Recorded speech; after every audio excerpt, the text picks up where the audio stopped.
মহান আল্লাহ রাব্বুল আলামিনের শুকরিয়া যে আমরা একটি নৈতিক দায়িত্ব পালন করার জন্য এখানে এসেছিলাম। আমরা সবাই জানি বিএনপি চেয়ারপারসন সাবেক প্রধানমন্ত্রী বেগম খালেদা জিয়া তিনি জাতিকে তিনবার নির্বাচিত প্রধানমন্ত্রী হিসাবে নেতৃত্ব দিয়েছেন। এর বাইরেও তার একটি সংগ্রামী আপোষহীন জীবন ছিল। তিনি গণতন্ত্র পুনঃপ্রতিষ্ঠা এবং মানুষের নাগরিক অধিকার প্রতিষ্ঠার জন্য আজীবন লড়াই করে গেছেন। সেই লড়াই করতে করতে তার শেষ জীবনটা অত্যন্ত বেদনাদায়কভাবে জেলে একাকিত্বে কেটেছে। এই সময় যারা দেশ শাসন করেছেন তারা তার সাথে অমানবিক আচরণ করেছেন। তিনি যখন গুরুতর অসুস্থ হয়ে পড়লেন তখন তাকে বিদেশে নেওয়ার জন্য দল পরিবারের পক্ষ থেকে বারবার অনুরোধ করা হয়েছে। সরকার তো আমলে নেইনি, বরঞ্চ এগুলা নিয়ে বারবার উপহাস করেছে।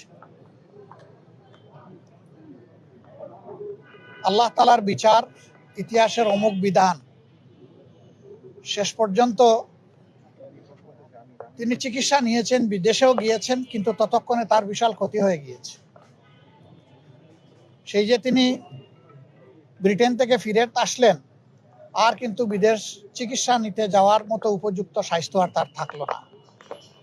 স্বাস্থ্যটা এতটাই ভেঙে পড়লো যে শেষ চিকিৎসা তাকে দেশেই নিতে হয়েছে। এই ক্ষেত্রে আমরা তার আত্মার মাগফিরাত কামনা করি। মহান রাব্বুল আলামিনের দরবারে দোয়া করি আল্লাহ তার বান্দির উপরে রহম করুন এবং জান্নাতের সর্বোচ্চ দরজা তাকে দান করুন। আমরা সহানুভূতি জানাই, সহমর্মিতা জানাই তার সন্তান বিএনপির ভারপ্রাপ্ত চেয়ারম্যান জনাব তারেক রহমান সহ তাদের পরিবারের সদস্যবৃন্দ, সংগঠনের নেতাকর্মী এবং তার চিকিৎসা কাজে যারা নিয়োজিত ছিলেন সেই সমস্ত চিকিৎসক সমাজের প্রতিও আমরা ধন্যবাদ জানাচ্ছি, কৃতজ্ঞতা জানাচ্ছি যে তারা বেগম খালেদা জিয়া দেশনেত্রীকে অত্যন্ত আন্তরিকতার সাথে তাদের সর্বোচ্চ যোগ্যতা অনুযায়ী তারা চিকিৎসা সেবা দিয়েছে। এটা আমাদেরকে অনুপ্রাণিত করে যে ভবিষ্যতে নাগরিকরা এমনটাই আমাদের দেশের চিকিৎসক সমাজের কাছে আশা করতে পারে। তিনি চলে গেছেন ইতিহাসের একটা বিরল সম্মান নিয়ে।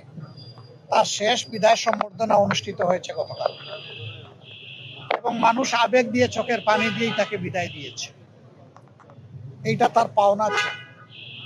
উনি জাতির জন্য যে অবদান রেখেছেন তিনি তার পাওনাটাই আল্লাহর পক্ষ থেকে পেয়েছেন। তার এই পাওনা দেখে আমরা অনুপ্রাণিত হই।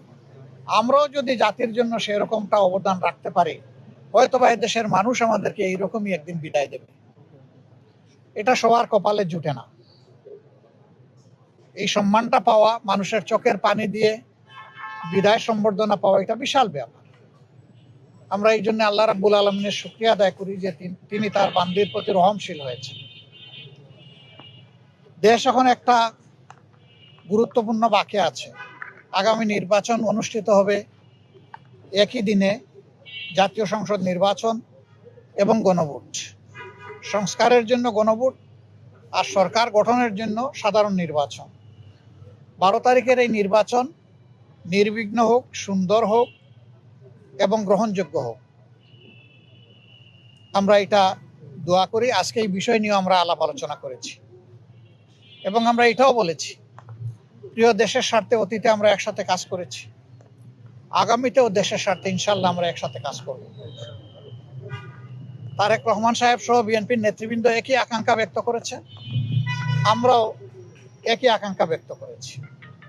এমনকি আমরা এটাও বলেছি যে 5টা বছরের জন্য জাতির স্থিতিশীলতার স্বার্থে একটা